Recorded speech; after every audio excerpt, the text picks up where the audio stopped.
change it in CPS and CertProd, and it should reflect in SC Lead. So they don't need to contact our finance as long as they've done that change action. It'll filter through and make its way to Well, for SED. their finance, for their paycheck and stuff, they should have already done that. But Yeah. yeah, I mean, they need to do it with. I know in my former district, we did it with finance and with HR to get it straight. Thank you, ma'am. Hmm. Now, Yes. Beverly, that was my, what, one or two questions of the day already? That's your second one. You already asked one about a chat box. Angela, I come across that in my district as well, and I use the social security number to search them in CPS to see what the name will show up in SE Lead. And then, but that doesn't change it. That just kind of helps you find them. Yeah, it helps me be able to, at least add that evaluation and find them, yes, but they need to take care of that name change with the State Department. All right, thanks. All right, thanks for that helpful tip there, Daniel. I want to give an official welcome to everyone. Thank you for joining us for virtual office hours today. We are certainly glad that you're here. I'm Kimberly Howard, and I'm joined today by our office director, Lila Toll-Monsager, and also some members of our team. We have Beverly Fly, Faye Colley, we have Dr. Vicki Troffler, and Dr. Julie Hartwell with us today. So as we begin, if you haven't already, go ahead and drop your name and district for us in the chat. And please use this time to respond to our opening question. We certainly want some feedback on the responses we're getting across districts to these features that we've just implemented. Throughout our webinar, just make sure that you're using the chat to share your questions and reactions. We've built in some time at the end for those questions and reactions as well for those of you who want to get on the mic. And we're going to respond to as much as we can. And if we run out of time, we'll definitely follow up with you via email or phone call. Okay. All right, so here's a look at our agenda for today, and you guys should have received this in your email as well. We've done some welcoming. We're going to start our time together officially by looking at some adept reminders. We'll do some special area reminders. Faye is going to walk us through some refresher about the training portal, the NIET portal, and then at the end we'll have that time designated for your questions. All right, so let's start by looking at some things you should keep in mind in regards to teacher evaluation. All right, so going into this academic year, we know things are not quite normal yet, but there are some things that we want to keep as consistent as possible. So let's look at the effectiveness calendar for what should be occurring in your districts currently.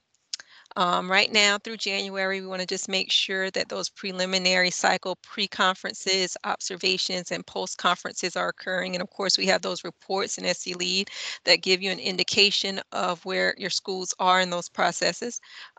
Make sure that those minimum requirements are being met per contract level. Make sure all those observations are occurring. We know that the numbers for each exist, although we do have some flexibility that we are going to discuss a little bit later. Districts, please conduct those SCTS evaluator trainings to get those trainers prepared to be in your classrooms. We're doing our part here and we want you to send them when we have them, but we also need you to be hosting some trainings in your districts. Also make sure that those orientations are occurring in your districts, that people are learning how to use sclead.org and that they're getting registered and really getting in there so that you are able to complete your part by having them complete their part.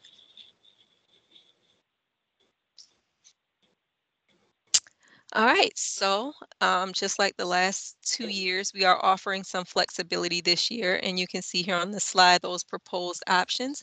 For observations, we're looking at a similar flexibility to what we had last year, but what you'll see is that unlike 2021, we have that relief in the first cycle.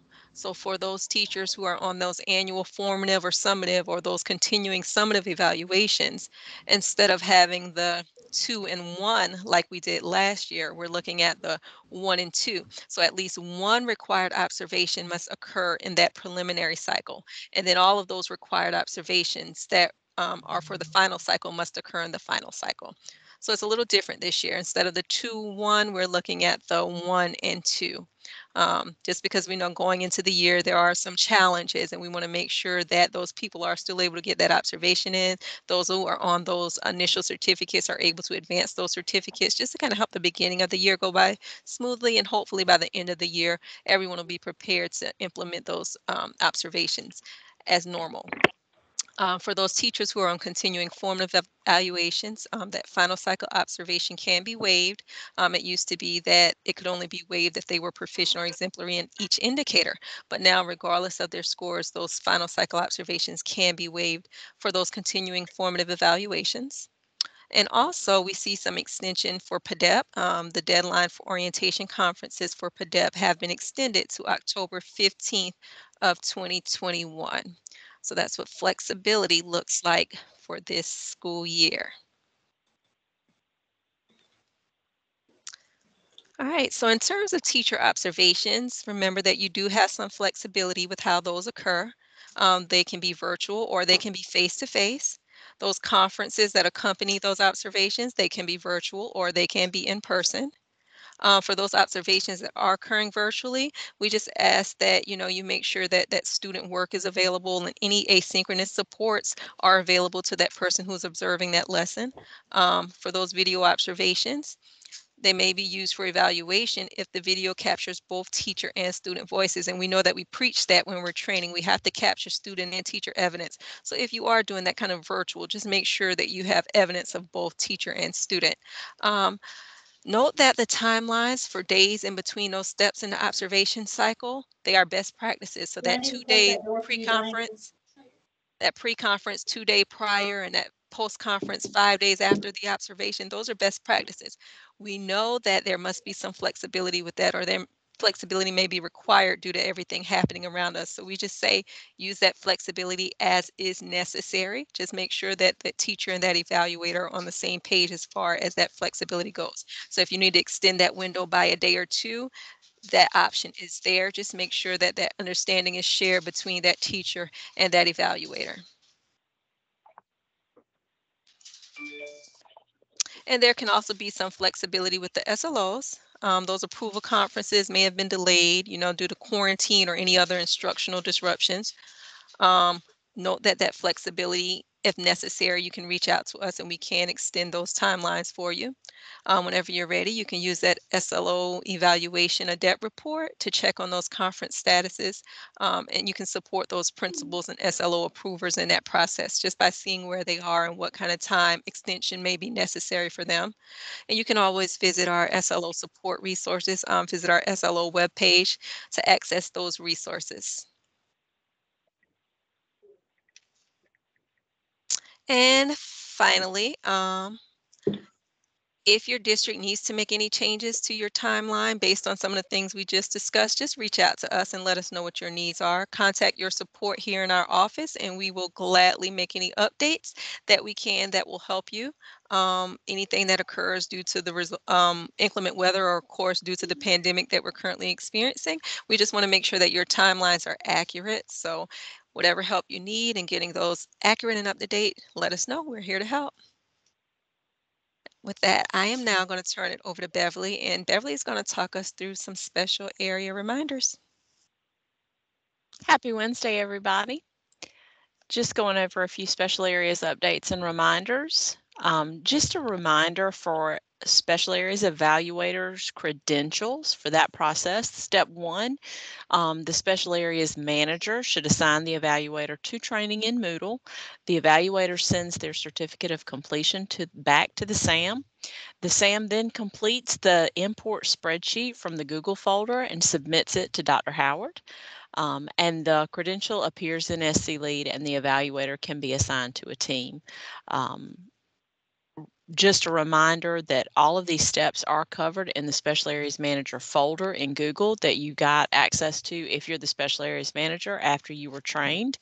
One well, 2 pointers really for the spreadsheet. One, please download the spreadsheet from the Google folder, make a copy of it instead of typing actually into the document in the Google folder for everybody to see. And then also, please verify that the educator's credential number, CID number, is correct before placing in the spreadsheet. That helps us identify them in SC Lead. On our next slide, a couple of FAQs around special areas. I'm the SAM for my district. I know my school staff have set up their account in Moodle before I can enroll them in the courses, but what about me? Well, for quick and easy access, follow the steps on the quick guide in the SAM Google folder for SAMs who wish to take the evaluator course. And I just realized there's a sentence fragment in that answer, and that really irks the English teacher in me. I don't know how I did that. On the next slide, when I attempt to enroll Mr. George Washington in school counselor evaluator training, his name does not appear when I search for it. Well, the answer to that is to ensure that Mr. Washington validated his email address with Moodle by responding to the verification email he received from noreply@ed.sc.gov. If he did not respond to that email within 72 hours, he'll have to start the process all over again, creating a new account, because I can't view anything that hasn't, any account that has not been validated in Moodle. So I can't save it. I can't resend the email. I can't touch it. I can't find it. So please make sure that that step is completed before you search for the account.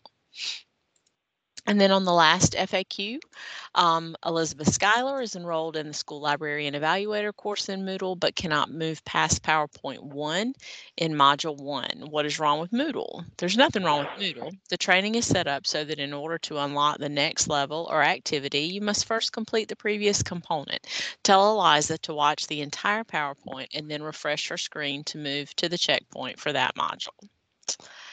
And if you have any essay questions, please drop them in the chat and I will hop over there for more information. And I think now I hand it over to Faye. Thanks so much, Beverly, for the special areas reminders and FAQs. So good afternoon again, everyone. In this section, I'll just give you a brief refresher on the NIET portal resources. So on the next slide, just to show you, this is a list of resources for STS 4.0 evaluator trainers. We've received communication from trainers asking for materials. Just a reminder, trainers are individuals with SETS 4.0 evaluator credential, have been recommended by the district to become trainers, and successfully completed the SETS 4.0 Train the Trainer training with us, and whose names have been submitted by our office to NIET. So your trainers can access the materials through the portal, www.seadeptsupport.org. They log in and they click on Resource Library, and then they will choose Trainers Document Library. As a reminder, there's a SETS 4.0 refresher inside the portal, but our office no longer conducts that training. But we just want you to know that we want to keep you empowered and you have access to this material so that if any of your evaluator trained educators have failed the STS 4.0 evaluator test twice, they can be assisted with a refresher. The coaching conversations materials is highlighted on this slide. Your certified 4.0 evaluator trainers may conduct this training as well, even though they have not attended our training. But if it makes them more comfortable and more confident to conduct this training by attending our training first or shadowing us first, they are welcome to do that. So if you're interested in sending your SETS 4.0 evaluator trainers for coaching conversations shadowing, please email me at fcolly@ed.sc.gov. We do have 3 upcoming training dates. One is upcoming really soon, October 22nd. The next is November 19th. And then next year, we'll also have one in March 17th. So on the next slide, we're showing this because we've received queries from educators who are preparing to get recertified as SCTS 4.0 evaluator. So here you'll see resources for them. They can access this again at the same website, www.seadeptsupport.org. This time when they go to the resource library, they go to South Carolina documents. So the first three resources listed on this slide are from the first folder, additional videos. So the fourth grade ELA lesson, that may be helpful in individual scripting practice or even inter-rater reliability practice. The evaluators can refer to the national rater evidence to see how he or she rated compared to the national raters. And for my last slide, just going over some of the NIET portal reports. So if you are a district administrator in the NIET portal, you can check these two reports. So again, you log in on the same website, www.seadeptsupport.org. And then this time you will click on the upper right corner, it's administration, and then you click on your desired report. So there, the two reports are listed on the slide. So you'll click or choose the first report if all you want to do is have a quick glance on who among your SCTS 4.0 evaluator trained educators are certified or not certified. And just one other tip when you're looking at this report, double check the CIDs. Again, we want to make sure you're entering the 6-digit South Carolina teaching certificate number and not an EID. That is, the CID is what's used to transfer the credential earned as evaluator into sclead.org. Also double check the email addresses that your educators have, because that is the username for the NIET SC Adept portal. So for the second report, you'll choose that if you just want to have more in-depth details of the educator's evaluation, certification, test status. So you will see if they have passed, failed, had an interaction with the test system, or have had no attempt at all. If you need more support, technical support with the use of the portal, please feel free to reach support@niet.org. And I am done with my section. I will now pass it over to Lila, our director, then to Dr. Hartwell. Hi, y'all. It is excellent to be with you this afternoon. We're really appreciative of everyone that has come on, and we're excited to be very close to your actual questions on the mic, which I think is the most valuable part of office hours. We're going to go through first some questions that we've gotten to make sure that you have that information. So the first one is just around the reality that instruction this fall has looked a little bit different than we maybe anticipated when we were sitting there in July, and has been a little bit more disrupted. So a few tools that might be able to help you out with that. In this first link, we want to share with you again the resources for remote and hybrid learning from NIET, in particular the slide, the site that's linked here with the slide is just that virtual learning rubric, and it's got some really excellent and explicit language about what academic feedback might look like in a virtual learning setting, or if you're doing synchronous virtual instruction. The second is our SC Lead reports. We use these reports, particularly the reinforcement and refinement report, to reflect on what kind of professional learning we're offering, what aspects of effective instruction teachers might need a little bit more support on. And one of the things that we noticed this year is that grouping for the first time has made it onto the list of the lowest scoring indicators. And it actually is one of, along with questioning, one of the most refined elements when observers are picking their reinforcement and refinement. It makes sense that grouping was something teachers may have struggled with, particularly if they were doing emergency virtual instruction or they were trying to do concurrent instruction, but we would encourage you to help your evaluators out, not to use grouping as something punitive or a gotcha for teachers, particularly if they're teaching in a modality where it's hard for them to do grouping in a strong way, and really help them see grouping holistically as they're in there evaluating. The third resource we want to share with you is the job embedded renewal credit guidance. And someone from the team, if you could drop that one into the chat, I would appreciate that. Although, never mind, I think I've got it right here. I just couldn't get the hyperlink to go. What this is guidance that we shared last year, but we updated it a little after talking to Sean Osborne about how to give credit for things like PLCs that are rewriting or picking a new literacy curriculum and implement it. Or if you have a teacher action team working on responsive and inclusive practices at a school and they're leading that work. How can you give credit for teachers for amazing professional learning that they're doing or leading that might be happening during the school day? That includes things like completing a micro-credential.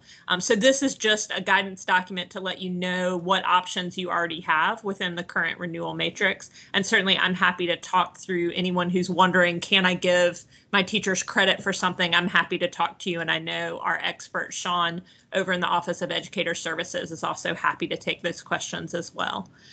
The fourth resource we want to share with you, we're really excited this year to be able to partner with John Maxwell Leadership Foundation and his team to provide free copies of the Change Your World book to middle school leaders, middle school teachers. So if you are interested in that opportunity for your middle schools, I'll put that link into the chat as well.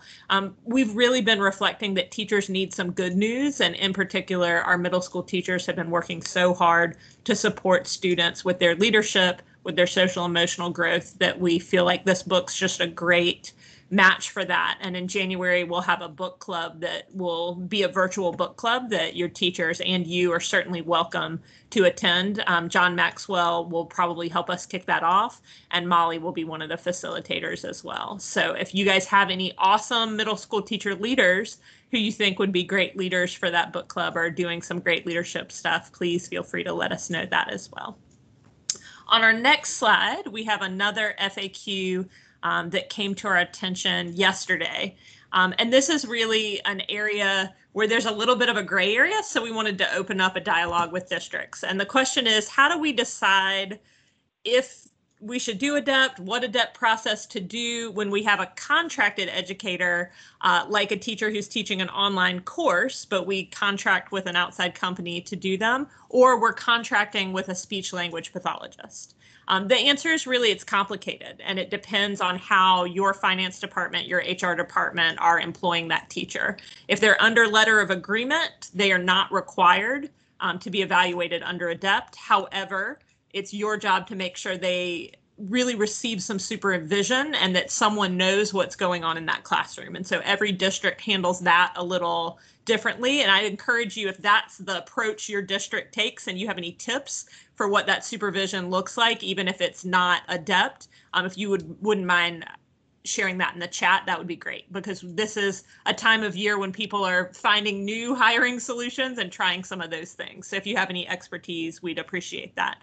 There are other situations, and I can think of in particular, our district over at DJJ has employed using contracted services, some of the teachers in their camps, but they have an agreement with those employers, particularly for teachers on an initial certificate, to conduct induction or annual observations and evaluations for them so that those educators can keep moving and earn their professional certificate. So we certainly do see agreements like that as part of their MOU, and then those folks receive an annual contract or an induction contract, even though they're being employed through the outside agency. They're partnering with the evaluators in that district to the advantage of the employee.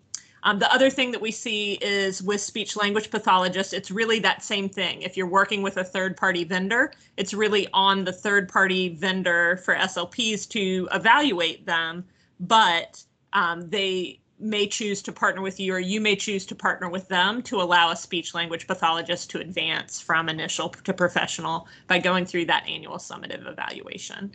There are districts that take different approaches to it. So again, if you have any tips or the way that your district has come to clarity, if you're comfortable sharing those in the chat, that would be really helpful.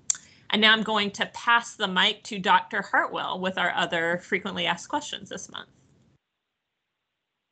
Thank you, Lila. One of our frequently asked questions you see here on the screen: who can serve as a GBE approver for the 2020 Special Areas Evaluation? Well, the answer is that in SC Lead, all educators in the school, as well as those staffed at the district, will populate as options for the Student Growth and Professional Goals approver. Just as with SLOs, the GBE approver is not required to have the evaluator credential, but should be familiar with the content area and expectations so that he or she can provide adequate feedback. We also have gotten another FAQ, and this is critical at the beginning of the year.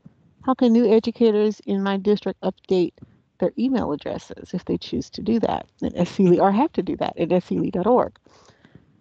It's really simple.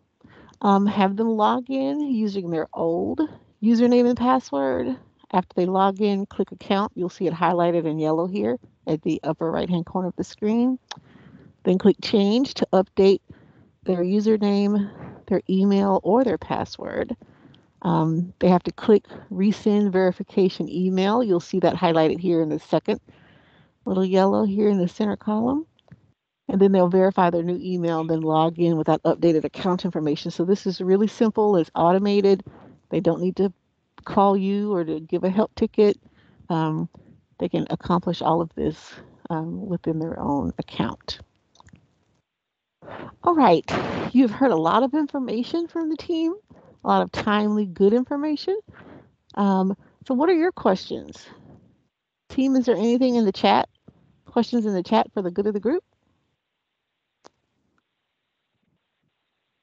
Do you have any fresh questions that have just popped into your mind? I'm typing it in the chat, but since you asked me, I'm Cheryl Warren. Hello, everybody. I want to know PACE teachers who have not undergone the winter cohort, who we anticipate being certified. How do we handle them in SC Lead? Get started at longliveddogs.com.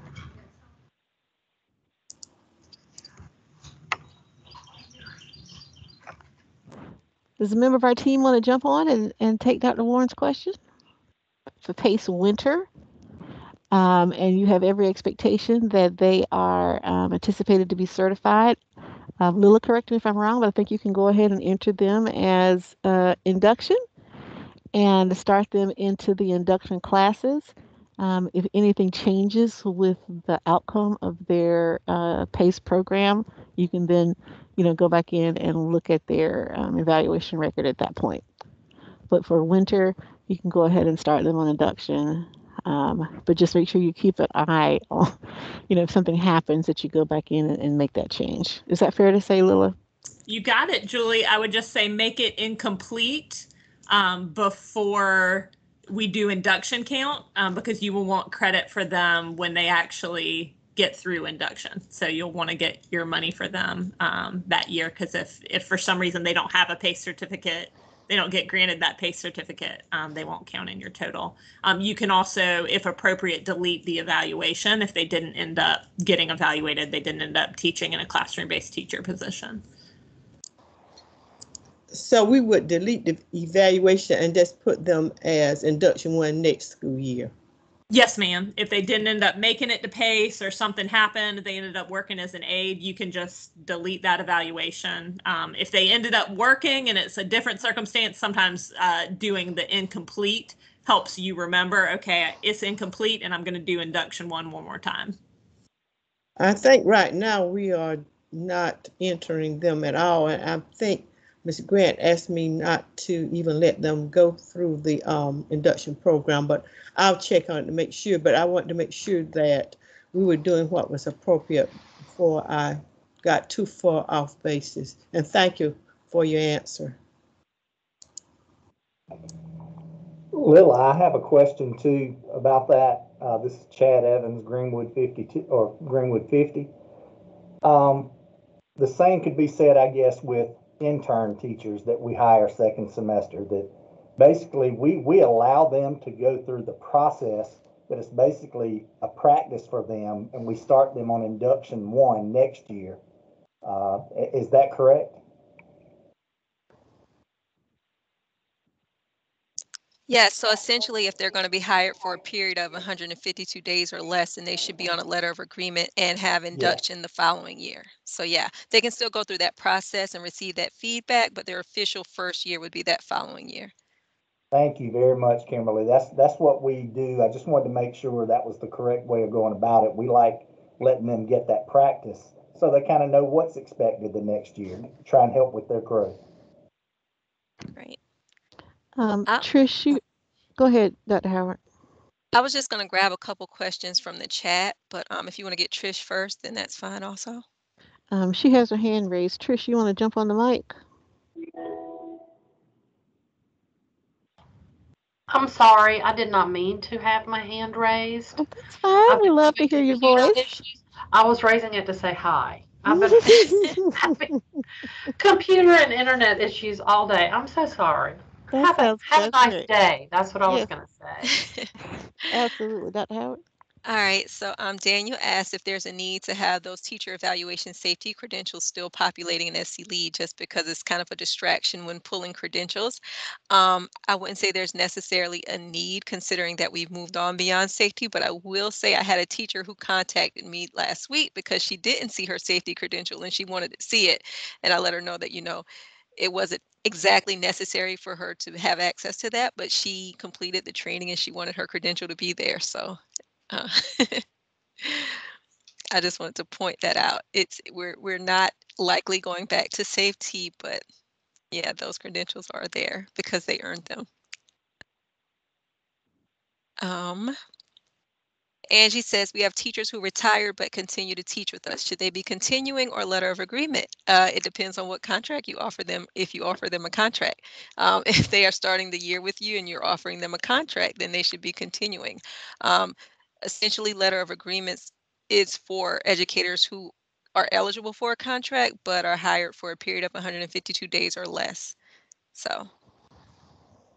And we understand that it's confusing, the language that's in our regulation versus kind of the common language, because we know that those retired teachers for y'all are usually at will.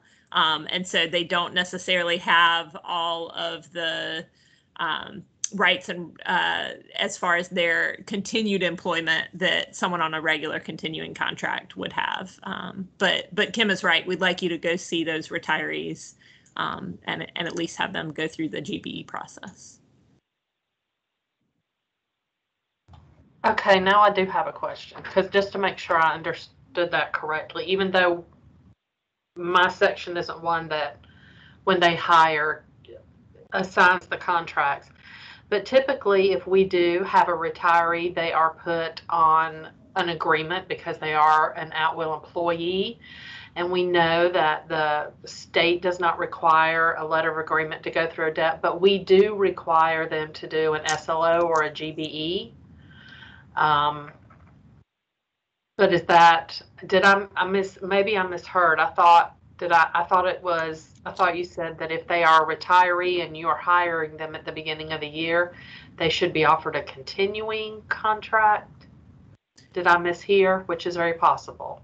No, you heard it right. What we advise when districts ask us is that we'd advise putting those retirees on a continuing contract. What we realize is the practice, and you have every right to do, is that a lot of people get put on LOAs because they are at-will employees. So if you are in a district that does that, although it is not outlined in the ADEPT regulation, and thus not what we advise, we know it is what a lot of HR departments do. So Kim was giving you the exact advice from the ADEPT regulation, but we also realize a lot of districts have set it up in a different way.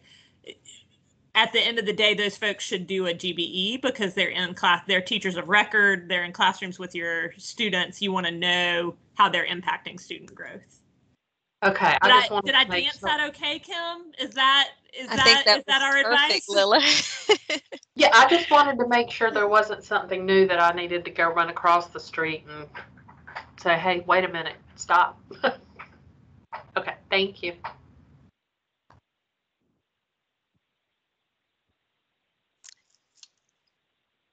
Angie says she has teachers in SC Educator that are not pulling up an SC Lead. Angie, it may be that we may need to see a couple samples. I'm not sure I've seen a case where that has occurred, and I don't know if anybody else on the team has, where they have gone through SC Educator but not SC Lead. Is there anybody on the team that can speak to that? I don't think I've had that as an issue. Kim, I think I might be running into that as well. I just hadn't had time to even address it. Okay. It's we're getting. Should they be removing? When do they remove? Because we think we've done all of our SC Educator upload and all that, and I'm still have old names hanging around in SC Lead. And they've been terminated with the term date in SC Educator, but they're still appearing in SC Lead? As far as I know, I don't have my hands directly on that data. I think if you have some cases like that, you might need to send them to us just so that we can do the proper research and get with our tech teams. Okay. Because that shouldn't be the case. So I guess my delayed question was, or is now, from what I'm understanding what you're saying, they should have been removed by now. Yes, if they were properly terminated in SC Educator. All right. Yeah, and well, you helped me with some of that other SC Lead stuff, but this, they do populate when we put them in. You helped me with that. So I didn't mean to crisscross that original question. Sorry about that. No problem. I'm Cheryl again. I had a few too. Also, I find that we need to be careful because if I put them in one way and the person, Ms. Grant, who actually handles that, put them in another way in South Carolina Educator, you have a duplicate file and you have to delete the one that's not correct. Correct. So if you add someone manually and then they come through SC Educator under a different position code, they will be double staffed. And you could remove the one you added manually, but you wouldn't be able to remove the one that came through SC Educator. Any questions about the proposed flexibility that we reviewed? Any questions about that? Yes, I did have a couple questions. So I just wanted to understand. I saw that the continuing formative, you can waive that the second semester regardless of the 3s or 4s. What would be the rationale for waiving that? If someone like scored a 2 and it still could be waived, why would that be an option? Just curious. It's just a flexibility that we offer just to kind of make things easier for districts, essentially. It's an option.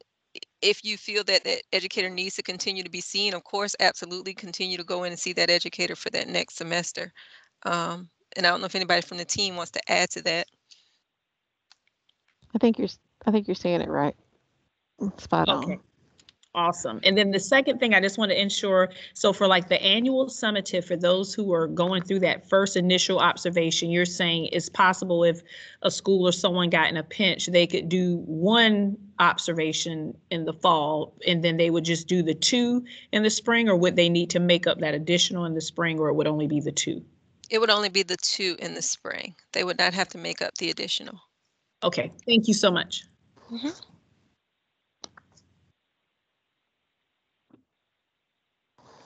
Any other questions around flexibility? I just have a comment. I like what you're doing, even though we go ahead on and give the full observation, but just in case we get in a pinch or school closes and we don't get a chance for whatever reason to do the second observation, it's a safety net for us at the school level. Yes, ma'am, in the fall. 100% in the preliminary cycle. 100%. And we owe our great appreciation to Lila for thinking about not only the process, but about what y'all are going through in the field. So thank you, Lila, for standing up for all of us. So we appreciate thank y'all for that. telling us you needed it as soon as we heard from many of you how crazy this fall has been. We want to try to listen to that, and everyone that hopped on the survey, which was most of y'all on this call, we appreciate getting that data too. That just helps us make sure we're making logical decisions. Well, we're going to stay on the line here for a little bit if you have other questions that pop up. If not, you feel free to reach out to your regional education associate or Lila. And we're also thankful to have Vicki Troffer on the line. If you have any FDEP questions, she's on the line as well. But Lila, is it okay to dismiss unless they have questions?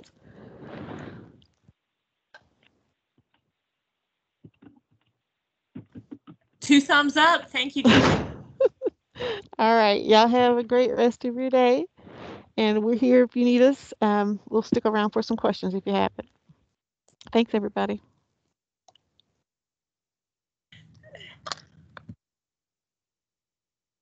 Thank you all. I'm just a little, I enjoy the flexibility. I think it's good. I'm just a little worried that if I tell some of the administrators that you just have to have that one in, at least in preliminary, if you're getting a pinch, then it'll only turn into that one. So I don't know, I might kind of I would keep it in your pocket. Myself. If you know that about your administrators, keep it in your pocket until they're in trouble, and then say, you know what? You're struggling. We're going to do this just for these small cases out of the kindness of my heart, because our policy is not to offer you this flexibility. Right. But yes, thank you. Yeah, we're sort of going to take that same approach. I'm not advertising these flexibilities out to my schools, but I will keep it in my back pocket if we do get in a pinch with unique COVID type of related situations. My only concern is I don't want to be able to miss something where people are closing out evaluations that doesn't meet to the standard that we set. We're expecting full observations, etc. Got it. And it looks like you're not alone in that practice.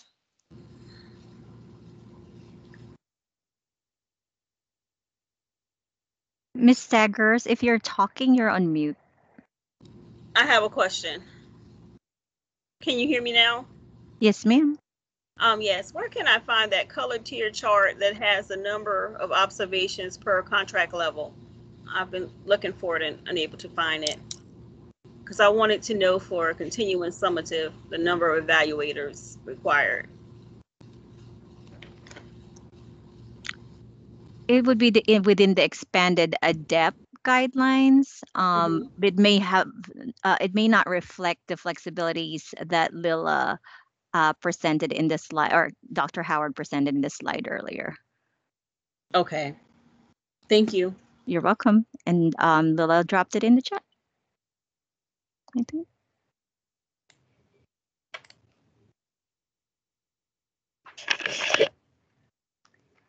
Hi, I have a question. This is Charlene Doctor. I just wanted to make sure that I heard correctly that it's 152 days or less. It's when you would place an induction teacher on induction the following year, correct?